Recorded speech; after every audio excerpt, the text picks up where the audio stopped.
Hi, everyone. My name is Tracy Rosenberg, and I'm also running on the Independence for Community radio slate. I'll tell you a bit about myself in a second, but first I want to take the first minute here to talk a bit about KPFA, because that's why we're all here. I want to talk about two things. The first thing I want to talk about is money and dollars and cents, because it's important. And the second thing that I want to talk about is programming, or what's on our air and what the mission of this organization is.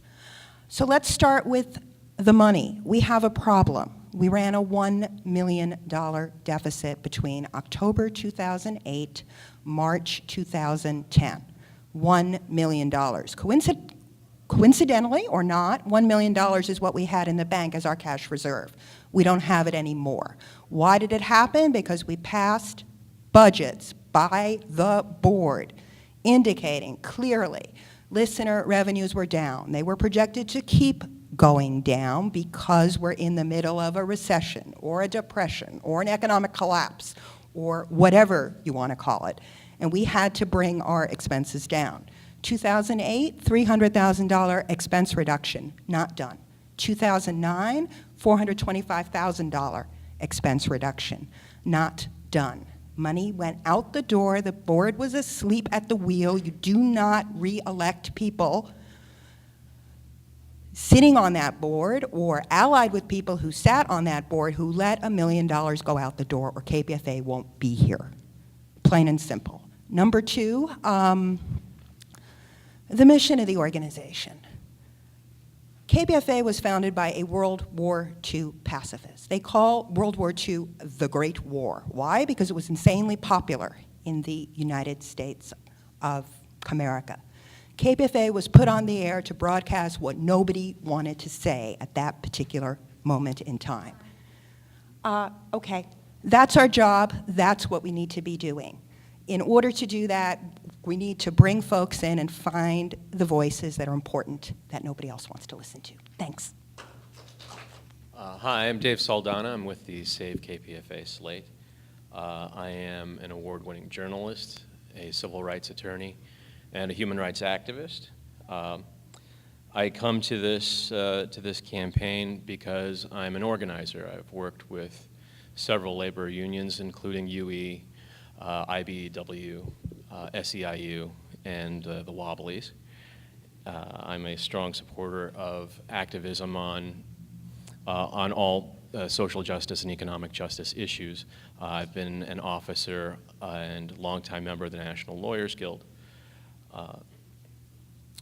I believe that one of the big problems facing the progressive community today is that too many members of it believe that the media is the enemy.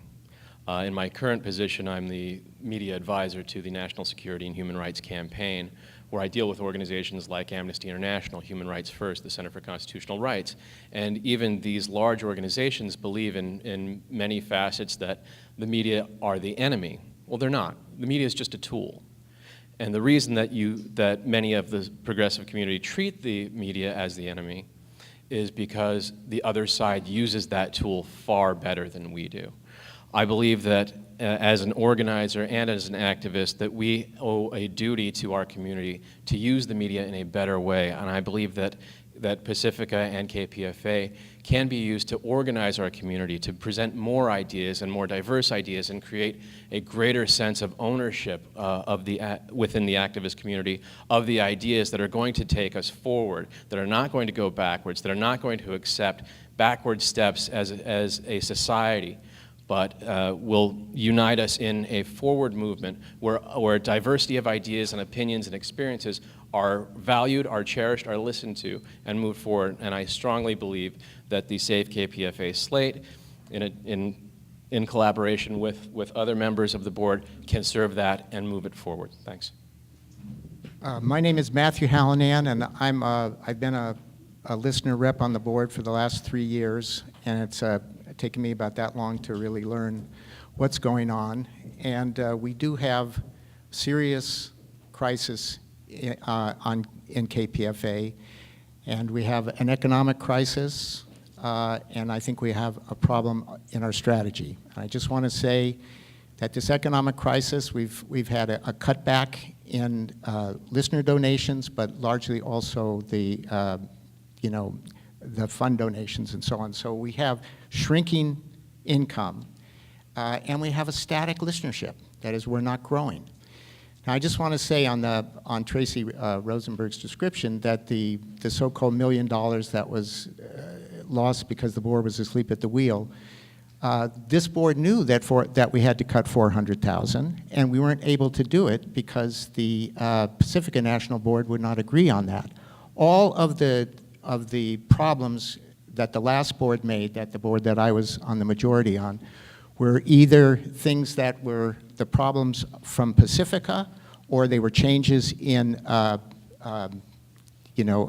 accounting things.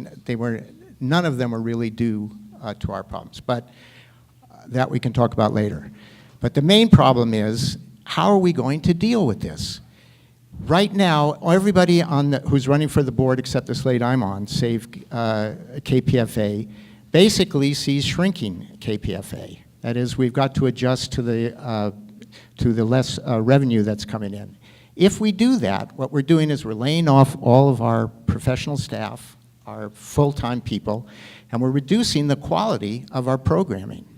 If we reduce the quality of our programming, we're not going to deal with the problem of expanding our listenership.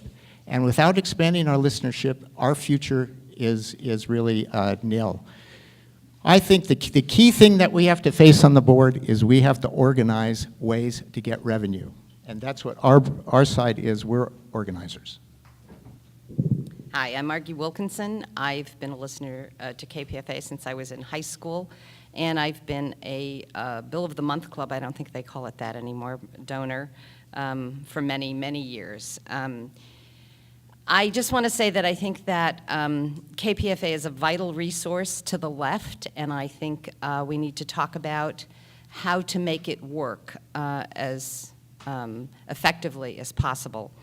I am running for the board because I was asked to by people who've known me for a long time, and I'm happy to do it. I've read the minutes of past local station board meetings, and I feel like I have something to offer to this situation. I was a union activist on the UC campus for 40 years, and I think I learned in that how to work in a contentious situation, how to bridge gaps between people who think they have big differences but maybe can work out compromises and maybe don't have such big differences after all. I agree with one of the things that Steve Zeltzer said. I think there needs to be improved labor programming on KPFA, and it needs to be accessible to people on the web, and I have some ideas about how to do that. However, it is clear to me that the local station board job is not to micromanage programming on the station. The job of the local station board is to hire, effectively, whatever the word is, advise the hiring of a competent manager, to monitor that manager's performance, to make suggestions that come from the community to the management of the station, and to help fundraise. Those are the things I think that the board needs to do. We shouldn't be in the business of managing the programming on the station. We should be holding the people who do that accountable. Thank you.